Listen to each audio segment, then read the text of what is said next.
شروع کرتا ہوں اللہ کے نام سے جو بڑا مہربان نہایت رحم والا ہے۔ مرد کی پھسلی سے عورت کو بنا کے اللہ تعالی نے مرد کو اپنی اس حکمت کا اشارہ دیا کہ میں نے اس عورت کی تخلیق فرشتوں کی لائی مٹی سے نہیں کی، میں نے اسے تمہارے جسم کے حصے سے اس لیے نکالا کہ عورت کا تقدس اور پردہ قائم رہے۔ فرشتوں کو بھی خبر نہ ہونے پائی کہ زمین کی لائی ہوئی کس مٹی سے عورت کی تخلیق ہوئی، یعنی عورت کے تقدس کی حد تو دیکھیے کہ فرشتوں سے بھی اس کی بناوٹ کا پردہ لازم قرار دیا گیا ہے۔ اور پہلی عورت اس مرد کی پسلی سے نکلی جس کی وہ منکوحہ کہلائی۔ اب بات آتی ہے پہلی کی، عورت پسلی سے ہی کیوں نکلی؟ کیا ٹیڑھا پن وہیں سے ملا؟ نہیں، یہاں بھی حکمت سے خالی بات نہیں ہے۔ انسانی جسم میں دل اور بہت سے نازک حصے پسلی کے پیچھے چھپے ہوئے ہیں، یعنی پسلی ایک ڈال ہے ان نازک حصے کے لیے۔ تو اللہ پاک نے عورت کو پسلی سے نکال کے یہ نہیں بتایا کہ عورت میں ٹیڑھا پن ہے،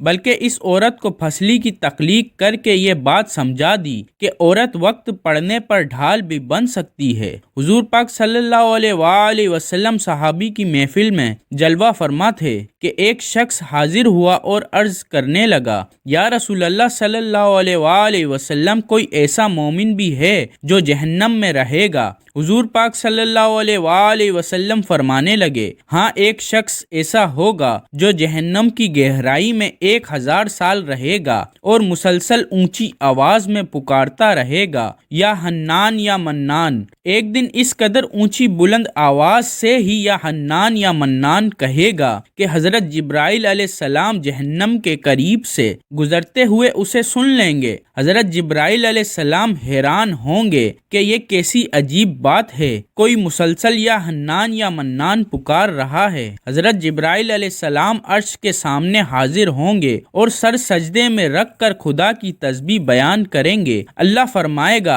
اے جبرائیل علیہ السلام سر اٹھاؤ۔ جیسے ہی حضرت جبرائیل علیہ السلام سر اٹھائیں گے تو اللہ تعالیٰ فرمائے گا کہ بتاؤ جبرائیل علیہ السلام، کیا عجیب دیکھا آج تم نے؟ حضرت جبرائیل علیہ السلام عرض کریں گے، اے ہمارے رب، میں نے جہنم سے آتی ہوئی ایک آواز سنی ہے جو کہ گہرے گڑھے سے لگ رہی تھی، کوئی پکار رہا تھا یا حنان یا منان۔ اللہ فرمائے گا، اے جبرائیل علیہ السلام، جہنم کے دروقہ مالک کے پاس جاؤ اور اسے کہو کہ جو بندہ یا حنان یا منان کی صدا لگا رہا ہے اسے جہنم سے نکال کر تمہارے حوالے کر دے، پھر اسے میرے پاس لے آؤ۔ حضرت جبرائیل علیہ السلام جہنم کے دروازے پر تشریف لے جائیں گے، دروازے پر دستک دیں گے، مالک باہر آئیں گے۔ حضرت جبرائیل علیہ السلام انہیں اللہ پاک کا حکم سنائیں گے۔ حکم سن کر مالک جہنم کے اندر جائیں گے۔ حضرت محمد صلی اللہ علیہ وآلہ وسلم نے فرمایا، جیسے ماں اپنے بچے کو پہچانتی ہے،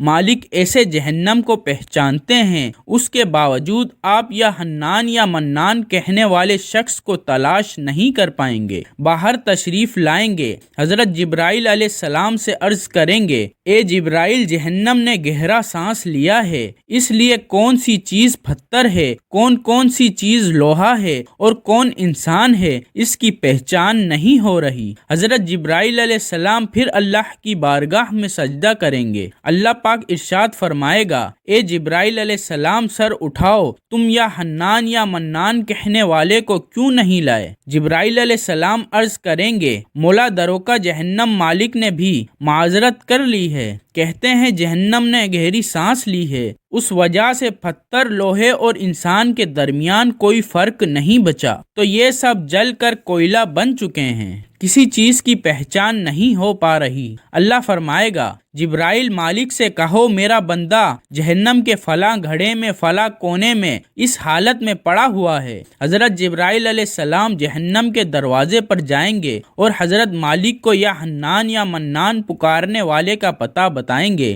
حضرت مالک جہنم کے اندر جائیں گے اور دیکھیں گے ایک شخص ہے، اس کے پاؤں اس کی پیشانی کے ساتھ اور اس کے ہاتھ گردن کے ساتھ بندھے ہوئے ہیں اور جہنم کے سانپ بچھو اس کے ساتھ لپٹے ہوئے ہیں۔ حضرت مالک اس کی زنجیریں توڑ دیں گے اور جہنم سے نکال کر حضرت جبرائیل علیہ السلام کے حوالے کر دیں گے۔ حضرت جبرائیل علیہ السلام اسے عرش الہی کے سامنے لے کر حاضر ہوں گے، سر سجدے میں رکھیں گے۔ اللہ پاک فرمائے گا جبرائیل علیہ السلام سر اٹھاؤ۔ حضرت جبرائیل علیہ السلام سر اٹھائیں گے۔ اب اللہ پاک اس بندے سے فرمائے گا، اے بندے، کیا میں نے تیری بہترین تخلیق نہیں کی تھی؟ کیا میں نے تیری طرف رسول نہیں بھیجے تھے؟ کیا میرے رسولوں نے تمہیں میری کتاب نہیں سنائی تھی؟ کیا میرے رسولوں نے تمہیں نیکی کا حکم نہیں دیا تھا؟ کیا تجھے برائی سے منع نہیں کیا تھا؟ وہ بندہ ساری باتوں کو مانے گا، اقرار کرے گا، یا اللہ تو نے میری بہت اعلیٰ تخلیق فرمائی، تیرے رسول بھی تشریف لائے اور انہوں نے تیرے احکام بھی سنائے۔ اللہ پاک فرمائے گا فلاں فلاں گناہ کیوں کیا؟ وہ عرض کرے گا، یا اللہ میں نے اپنی جان پر ظلم کیا جس کی سزا مجھے جہنم میں ڈال دیا گیا۔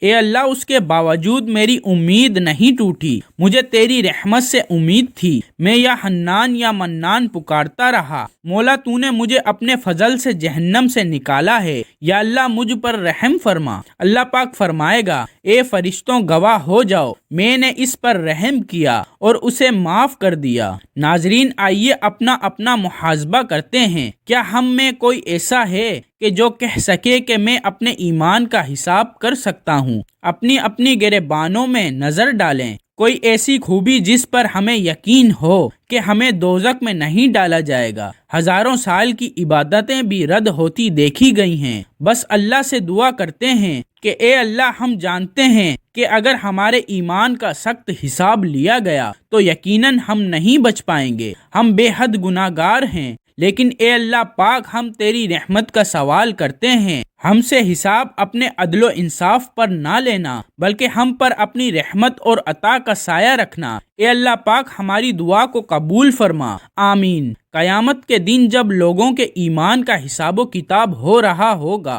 پر کچھ لوگ ایسے ہوں گے جن کو اللہ تعالی بغیر حساب کے جہنم میں بھیج دے گا۔ صحابہ کرام رضوان اللہ تعالی اجمعین نے عرض کی، یا رسول اللہ صلی اللہ علیہ وآلہ وسلم، وہ کون سے لوگ ہوں گے؟ نبی کریم صلی اللہ علیہ وآلہ وسلم نے فرمایا، ظالم حکمران، وہ تاجر جو جھوٹ بولتا ہو، وہ بوڑھا شخص جو زنا کرتا ہو۔ نبی کریم صلی اللہ علیہ وآلہ وسلم نے فرمایا، جس شخص میں یہ تین عادت پائی جائیں وہ جاہل ہے، جو سننے سے پہلے ہی جواب دینا شروع کر دیتا ہے، بات کو سمجھنے سے پہلے ہی جھگڑا شروع کر دیتا ہے، علم نہ رکھنے کے باوجود پہلے ہی جواب دینا شروع کر دیتا ہے، بات کو سمجھنے سے پہلے ہی جھگڑا شروع کر دیتا ہے، علم نہ رکھنے کے باوجود فیصلے شروع کر دیتا ہے۔ اللہ پاک ہم سب کو نیک عمل کرنے کی توفیق عطا فرمائے، آمین۔